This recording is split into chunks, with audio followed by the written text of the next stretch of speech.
मैं जब 14 साल का था, स्कूल में था, सुबह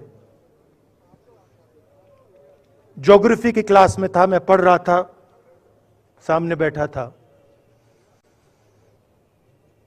और मेरी एक टीचर आई, अंदर आई और उसने कहा, राहुल तुम्हें प्रिंसिपल बुला रहा है। मैं बदमाश था, बहुत बदमाश था जब छोटा था। बहन से पूछ सकते हो क्या क्या करता था मैं, अभी भी करता हूं।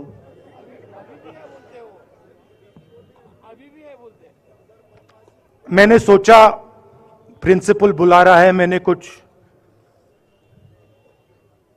गलती की होगी, अब मार पिटेगी। वहां पे केनिंग होती थी, मैंने सोचा था अब केनिंग होगी मेरी। मगर जब मैं चल रहा था, जिस टीचर ने मुझे बुलाया, उसको देखकर मुझे कुछ अजीब सा लगा। और जब मैं प्रिंसिपल के ऑफिस पहुंचा तो प्रिंसिपल ने कहा, राहुल तुम्हारे घर से फोन कॉल है।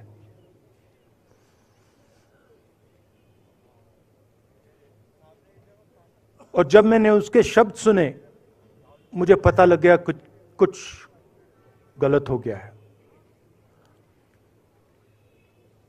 मेरे पैर कांपे और मैंने जैसे फोन अपने कान पे लगाया तो मेरे मां के साथ एक औरत काम करती है, वो चिल्ला रही थी, राहुल दादी को गोली मार दी, दादी को गोली मार दी, दादी को गोली मार दी। 14 साल का था।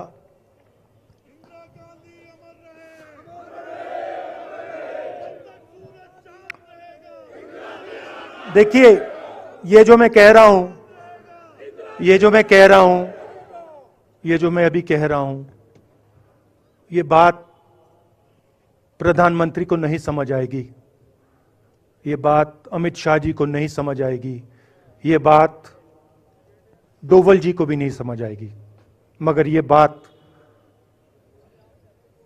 कश्मीर के लोगों को समझ आएगी, ये बात सीआरपीएफ के लोगों को समझ आएगी, ये बात आर्मी के लोगों को समझ आएगी, उनके परिवारों को समझ आएगी।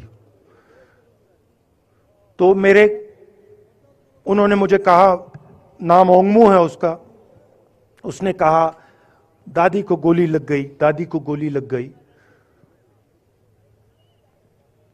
और फिर मुझे गाड़ी में वापस ले गए, प्रियंका को मैंने स्कूल से उठाया, मैं वापस गए।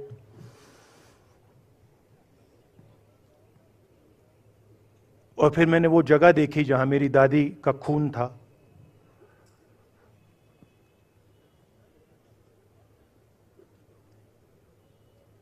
पापा आए, मां आई, मां बिल्कुल हिल गई थी, बोल नहीं पा रही थी।